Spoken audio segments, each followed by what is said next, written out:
है।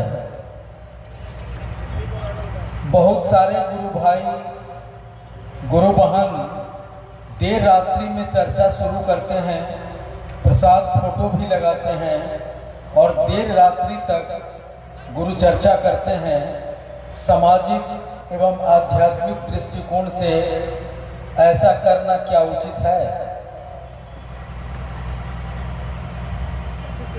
देखिए, राष्ट्र चाहे कोई हो, लेकिन शिव जगत के गुरु हैं और शिव के शिष्य भी जगत स्तर पे ही कोई बात कहते हैं। उन्होंने हमेशा ये कहा है कि क्योंकि शिव चर्चाओं में भीड़ होती है और लोग दूर दूर से आते हैं, तो दिवा काल में यानी दिन में ही सुबह से शाम 5, 6, 7 बहुत से बहुत 7 बजे से पहले शिव चर्चाओं को समाप्त कर दीजिए ताकि लोग सुरक्षित अपने घर को जा सकें।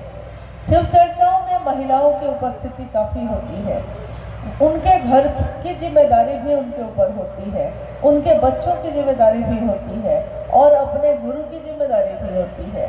तो एक ऐसा समय जब वो अपने गुरु के लिए भी काम कर सके और अपने घर लौटकर घर को भी संभाल सके। पुरुष भी अगर है तो उनके भी घर की जिम्मेदारी है और ये काम हमको रोज करना है।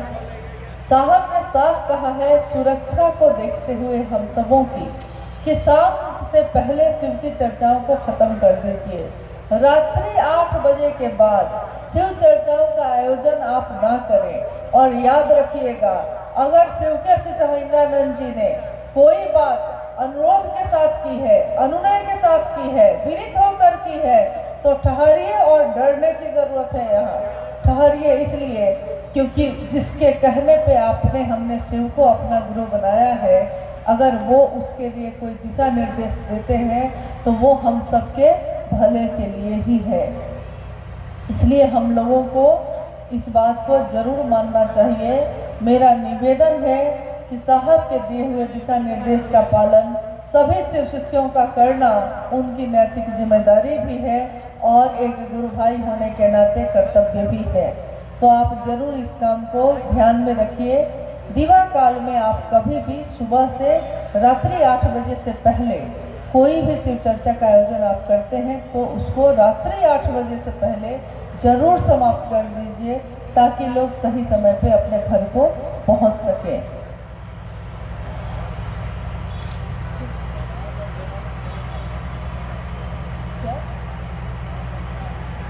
हाँ, ताकि रात्रि 8 बजे से पहले वो अपने घर पहुंच जाए। ये साफ साफ लिखा हुआ है और गुरु बहनें भी इस बात का ध्यान रखें कि वो अंधेरा होने से पहले अपने घर को लौट जाएं जब भी शिव चर्चाओं में जाती हैं। बाकी परिपत्र निकले हुए हैं, आप मुख्यालय से कभी भी उसको मंगा के पढ़ सकते हैं। शिव की चर्चाओं के आयोजन के लिए दिशा निर्देश हैं, आप और हम सब उसका पालन करें। एक शिव शिष्य होने के नाते, एक जगत का प्राणी होने के नाते, जगत काल पात्र और स्थान के अनुसार चलता है, हम सबको इसका पालन करना चाहिए। चलिए, आज का ये शिव गुरु महोत्सव जो आयोजित हुआ आप सबके सामूहिक प्रयास से और हम सबको इसमें आने का सौभाग्य प्राप्त हुआ, अपने समापन की ओर है। लेकिन शिव गुरु महोत्सव का आज का आयोजन समापन की ओर है। शिव शिष्यता का शुभारंभ तो कब का हो चुका है और वो चला जा रहा है, सो चला जा रहा है। लेकिन वीरगंज की ये भूमि, वीर लगा है इसके साथ। वीर तुम बढ़े चलो, धीर तुम बढ़े चलो, यानी यहाँ के रहने वाले लोग, यहाँ आसपास से आए हुए आप सभी गुरु भाई गुरु बहन, सबसे मेरा एक ही निवेदन है कि हम सब अपने गुरु शिव से ये प्रार्थना करें, ये दया की याचना करें कि हे शिव, आप मेरे सचमुच में गुरु हो सके, हमारा जीवन शिवमय हो, सुखमय हो और सुगंध से भर जाए। वो कांटों के तरफ हम देखे भी नहीं, गुलाब के फूलों की सुगंध है शिव की शिष्यता। साहब ने कहा कि शिव की शिष्यता गुलाब का फूल है जिसकी सुगंध चारों तरफ फैलती है, उसको भी सुगंधित करती है जिसके पास है, उसको भी व्यक्ति है जिसके पास आप जाते हैं। शंका की दृष्टि से देखते हैं, एक रावण ने सिर्फ साधु के वेश में ऐसा कृत्य किया, इसका परिणाम आज भी हम भुगतते हैं। शिव के शिष्य शिव के लिए चलते हैं, अपने गुरु का नाम रोशन करने के लिए चलते हैं। एक शिव का शिष्य होकर एक शिव शिष्यता की घोषणा करने के बाद याद रखिएगा, हमसे कोई ऐसा कृत्य न हो जाए जिससे हमारे गुरु बदनाम हो जाए, जिससे हमारे गुरु पे कलंक लग जाए। सजग होने की घड़ी है, सावधान होने की घड़ी है। शिव की शिष्यता शिव के फूलों की सुगंध को फैलाती है।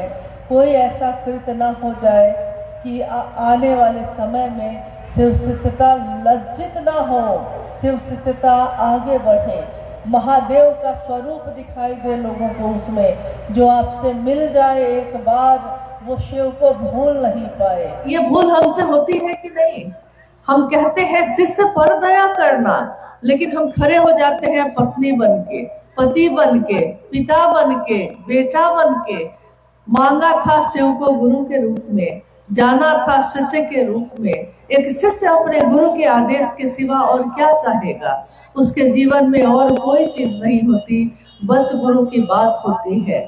दूसरे सूत्र में हम चर्चा करते हैं,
लेकिन जब जब हम लोग साहब के साथ कहीं बैठे होते थे या कहीं जाते रहते थे, इनको उस समय गहरी नींद आ जाती थी।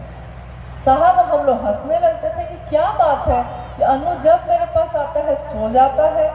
तो मैंने उनको कहा कि मुझको लगता है कि जैसे ही ये आपके पास आते हैं, इनके मन को बहुत आराम मिल जाता है। तो आराम, आश्रय, ठहराव, एक छाया, जहाँ तपते हुए जीवन को एक छाया मिल जाती है, तो जो चल रहा है उस यात्री का मन उस छाया में थम जाता है, ठहर जाता है। तो थोड़ी देर के लिए मन लगता है कि नींद आ रही है, लेकिन वो नींद नहीं आती रहती है, मन को आराम मिलता है। महादेव को प्रणाम करने से प्रणाम एक होता है, परिणाम उसके अनेक होते हैं। महादेव को प्रणाम करने से हमारा मन आश्रय पाता है महादेव का।